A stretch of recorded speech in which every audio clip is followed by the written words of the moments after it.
Hello, I have a SInglecut beer. I haven't had SInglecut in a while, though I do somewhat regularly have their session IPA, excuse me, the 18 watt, because that one's very available and inexpensive. But now I've got one I've never even heard of before, Jackknifed Juggernaut.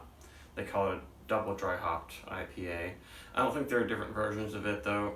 I think they're just coming out and talking and saying that some of their IPAs have always been double dry hopped, like Weird and Gilly. And I don't know what hops are in this. It was canned on August 19th. So that was less than 2 weeks ago, I guess. So very fresh.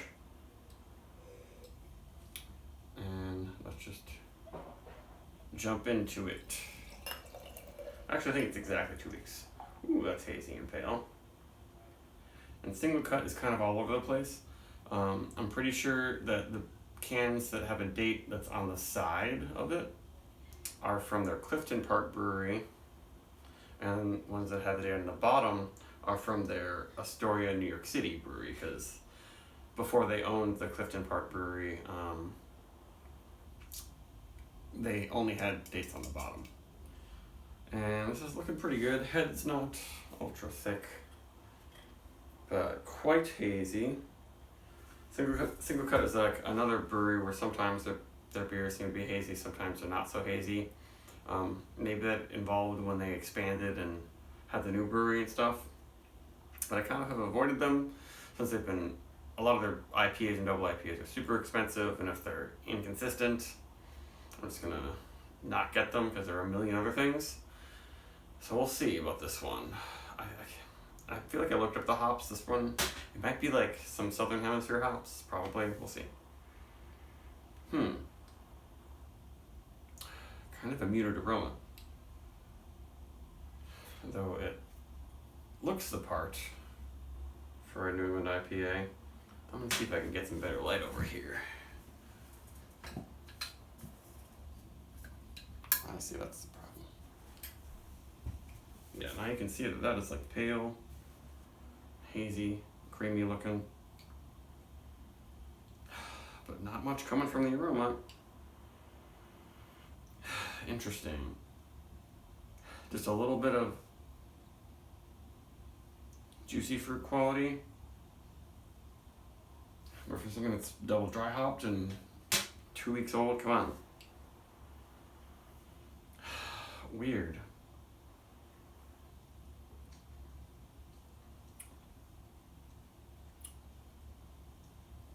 A little more intense in the flavor, but it's just like juicy fruit, Smarties, tangy sweetness, just like the esters from the yeast. Weird. It's like candy-like notes. It had a little bit of that intense dry hop bite or hop burn.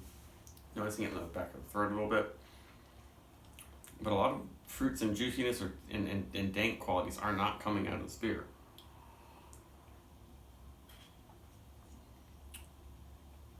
It does have a lot more flavor than the aroma. But I don't know what's going on with my smells here. I just had the Grim after image, and that one was really nice and juicy and very fruity, and the aroma. This one is not that intense. Has a pretty good body. It's 7%. It's weird. It's like it has a lot of elements of a good double dry hopped, intense, hazy IPA, but it's like just missing the aroma. I don't even know how that can happen. It's not oxidized. There are no off flavors. And it has that punch and bite of an intense dry hopping. But you think intense dry hopping equals huge aroma, but now this one, it's not bad. It just is missing the aroma, which is the opposite usually with these beers. They have a really good fruity aroma, and then you keep drinking it and they're something unpleasant, or it turns savory or medicinal and phenolic.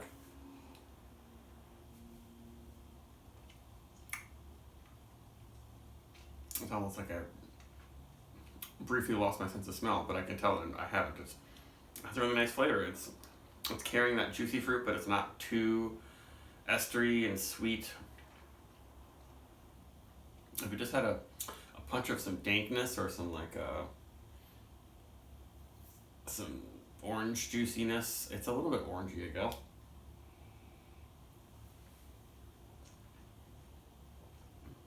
It has a lot of candy notes and esters, but it doesn't come off super sweet. It lingers with the esters on the tongue, though. It's definitely a very expressive yeast strain in this. But I feel like it needs a shot of orange juice or grapefruit juice or something.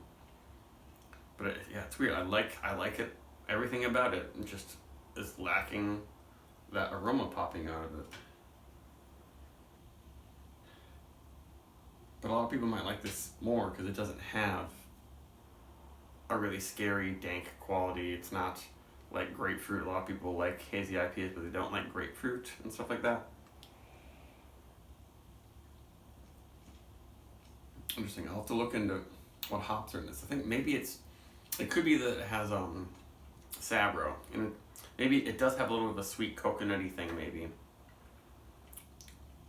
And it's vanilla. It just has all these very sweet flavors, sweet, slightly spicy flavors, I guess. But it's mild. It's like birthday cake. I guess it's kind of like a lot of the beers I've been complaining about for the past year and a half. They don't have that bright, fresh fruitiness. This is not that bright. It's like birthday cake, but it does have that pop of the double dry hop quality. Very interesting to try. I'll see what I think of cans, but I mean, this is really good. It deserves at least a 4. It's really well made.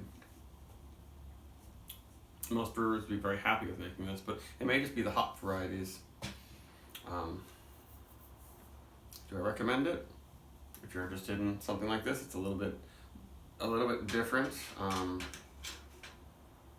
but very pleasant to drink, and that's a very good thing. It's intense yet pleasant. That's what you want with the double dry hop IPAs.